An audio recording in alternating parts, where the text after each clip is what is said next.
Good morning guys. So for today, nag-crave tayo ng arroz caldo. Uy, baliktad. So guys, ang aking lulutuin na arroz caldo ay from the sinaing na para mabilis maglambot ang rice natin. Ayan mga guys. Ayan guys, mag-add na ko ng water, sorry. Mantika, kay fry ko yung ating garlic na toppings mamaya. So, kadami yung mantika ko guys.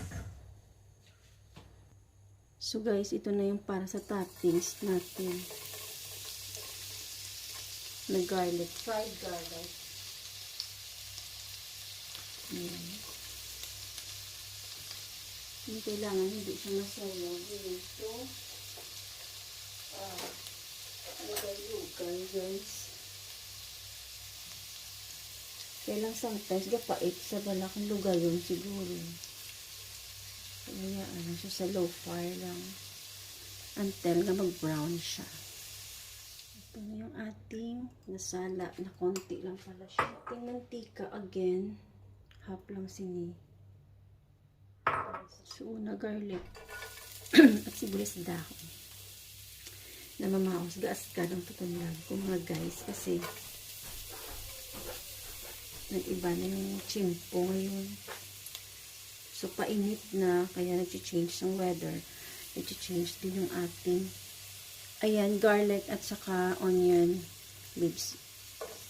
Ayan ang ating ginger. Tira ko tong konti. First time ko lang din magluto ng bahaw na rice. Na arroz caldo.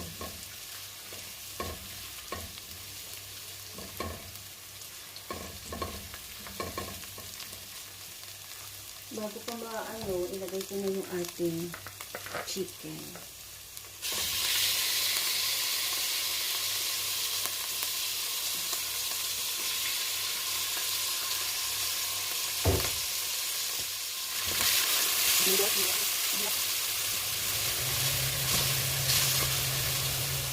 So guys, mag-add tayo ng pepper at salt.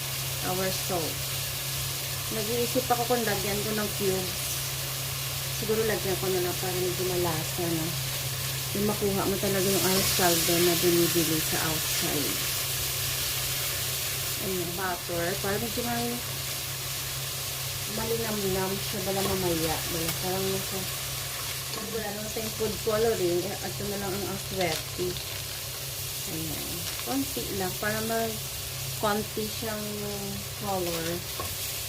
Ayan, medyo nag-yellow siya, diba? So, ayan. So, ganito na siguro, pwede na natin ilagay ang bahaw, no? Tsaka mag-add ng water. Namakas talaga ako. Anyway, guys, takpan muna natin hanggang sa maluto yung chicken pa. Ayan, guys, check na natin. Wow. Ayan, may konti siyang color.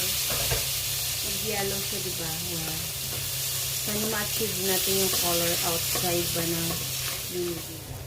Siyempre dito tayo sa bahaw. Ay, dito bahaw. Bago lang to kanina umaga. Kasi akala ko magbaon yung asawa ko. Hindi naman siya nagbaon. So, parang kalo-kalo lang yun. Parang lang siyang fried rice mga guys. Pero lagyan natin siya ng water. Para may sabaw.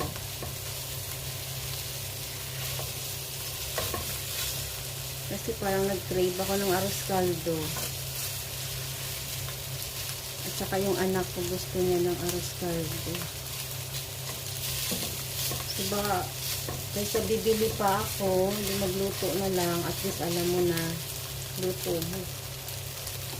Diba? Ayan mga guys, para na siya nag-fried rice, oh. Fried rice turn to arroz caldo. Oh, see? You need to add the water na.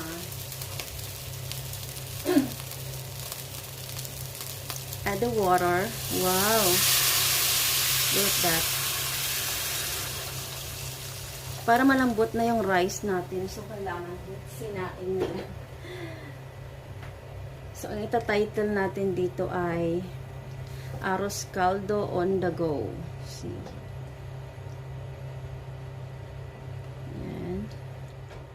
maglagay tayo ng isang pirasong cubes. Kasi diba? Guys, mahaba ng video. Pakilalo. Ikinsin na ng konti ng video. So guys, lagay na mag-ipagal. Diyan. Kita ko lang guys. Ako lang din po aking ginger na rasma. Para wala yung ating walang lalamunan natin. So, ayan. At least malambot na yung rice. Konting lambot pa ng rice hanggang sa ano talaga siya, yung parang wala ng rice talaga, sabaw na lang.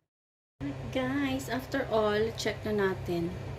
Kasi gusto ko sa arroz caldo yung lanta talaga yung rice niya. So, para talaga siyang soup. Pero check natin. Ayan na siya. So, pwede na rin to. Ayan ang rice natin. Oh.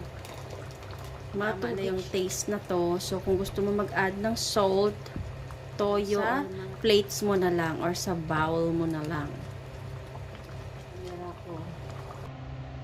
Ayan na siya, guys.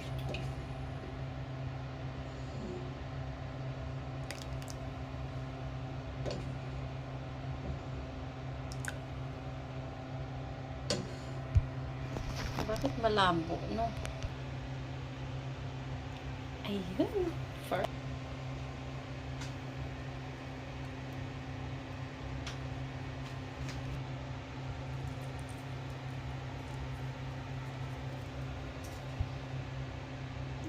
Ayan. Ayan na po yung ating arroz caldo. Ayan na guys, ang ating arroz caldo. Simpleng arroz caldo pero grabe. Very comforting. Bao charot. Ayan. Thank you for watching guys. I hope nagustuhan yung ating recipe ng arroz caldo na bahaw or sinaing. Ewan ko, basta yun na yun.